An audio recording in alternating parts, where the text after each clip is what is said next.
quality of tact. Basically, tact is, in my opinion, being able to influence people through your opinion verbally. And I think back to my father telling me years ago when I was a kid about the use of profanity and how using profanity basically shows your ignorance and lack of ability to speak the English language correctly.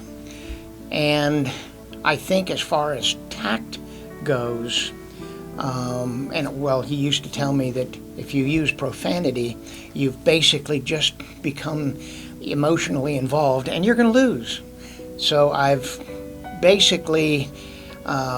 never really openly used profanity. There's a lot of colloquialisms within the Marine Corps, but I've never really used profanity, and that allows me to be tactful. When I think about persuading someone senior to me to come around to my way of thinking, that takes a lot of tact. And I found over the years that I was quite good at it. As a matter of fact, when I was stationed at the Naval Academy, they started the enlisted leadership program, and I was the first Marine Sergeant Major to be assigned there at the end of the Gulf War. And when I got there, I had already spent 4.5 years at the Virginia Military Institute as the Assistant Marine Officer Instructor, very successfully. And so when I got to the Naval Academy, I knew what my job was. And as I saw what they were doing, the enlisted leadership program was founded with, they had 6 battalions at the Naval Academy at the time. And what they did was they brought in 6 pay grade E9, 4 Navy Master Chiefs, and 2 Marine Sergeant Majors. Well, I was the first Sergeant Major to get there. And having spent 4.5 years at VMI, I knew what my job was.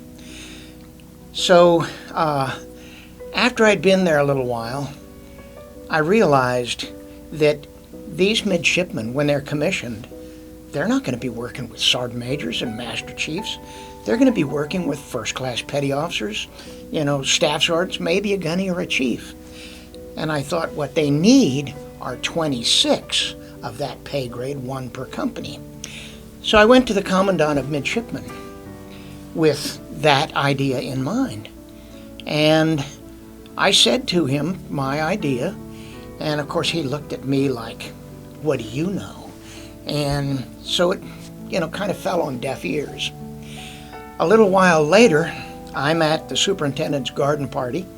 I was unaccompanied at the time. I had just come back from the Gulf War, and I wasn't going to take my kids out of high school and move them to Annapolis, Maryland. So I'm at the superintendent's garden party after the Friday afternoon parade, and I'm standing there woofing down these jumbo shrimp, and the superintendent comes in. And of course I went to attention, "Afternoon, Admiral," and he sees me and comes over, "Afternoon, Sergeant Major," and I swatted him on the shoulder. And I said, "Great idea you had about changing the enlisted leadership program." And I went on and on and on, made them think it was their idea, and guess what? It happened. So I run into Marine officers all the time, and I ask them, "Where did you go to college?" And if they happen to be Naval Academy grads, I will say, "Well, do you know what happened in 1991? And I would tell them the story about how that enlisted person became part of the United States Naval Academy, and 1 per company. And that program has worked wonderfully. So, and you'll probably never see that in print because it was their idea, not mine. And that's the tactful way of getting someone that's senior to you, or even an institution to come around to your way of thinking through tact. And that's probably my favorite story about tact.